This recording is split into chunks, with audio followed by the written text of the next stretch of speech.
Bonjour et bienvenue dans le premier épisode de notre nouvelle émission, Le secret des livres. Je me prénomme Sarah et aujourd'hui je vous présente un très bel album écrit et illustré par François Place, Le Roi des Trois Orients.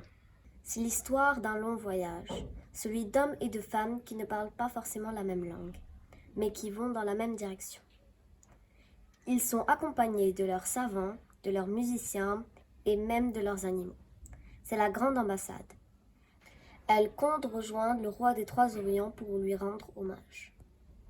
Pour cela, ils traversent des déserts, des forêts et des montagnes enneigées. Mais le voyage ne se fait pas sans péripéties. Par exemple, nuée d'orage, un superbe cheval noir qui doit être offert au roi des Trois Orients et volé par un mystérieux brigand. Je vais d'ailleurs solliciter François Place à ce sujet. Bonjour François Place, j'ai lu Le Roi des Trois Orients que j'ai beaucoup apprécié. Pouvez-vous nous révéler un secret? L'étal en nuée d'orage a-t-il été volé par la princesse, par le joueur de luth, ou bien encore par un autre personnage? Bonjour Sarah. Je crois que ni le musicien ni la princesse n'ont volé le cheval nuée d'orage. Je pense que le cheval s'est échappé tout seul. D'abord parce qu'il porte un nom, nuée d'orage, ça veut dire nuage d'orage. C'est insaisissable un nuage. Et en même temps, c'est colérique, un nuage d'orage. Ça peut être violent. Donc c'est une sorte d'étalon sauvage qui est emporté comme cadeau.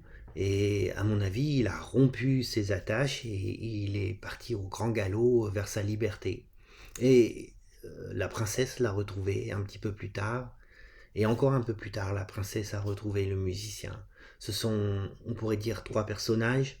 La princesse, le musicien, le cheval, qui sont des figures de la liberté. Parce que cette grande caravane de la grande ambassade qui va vers le roi des Trois Orients est contrainte par des obligations. Les ambassadeurs, ils vont voir un roi, ils doivent apporter des cadeaux, ils ont toutes sortes de devoirs.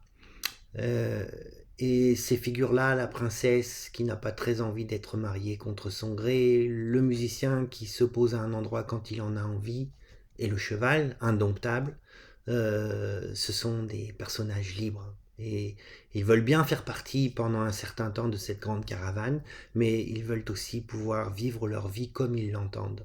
Donc voilà, ce sont ces trois personnages, si on prend le cheval comme un personnage, qui se retrouve à la toute fin de mon album, Le Roi des Trois Orients.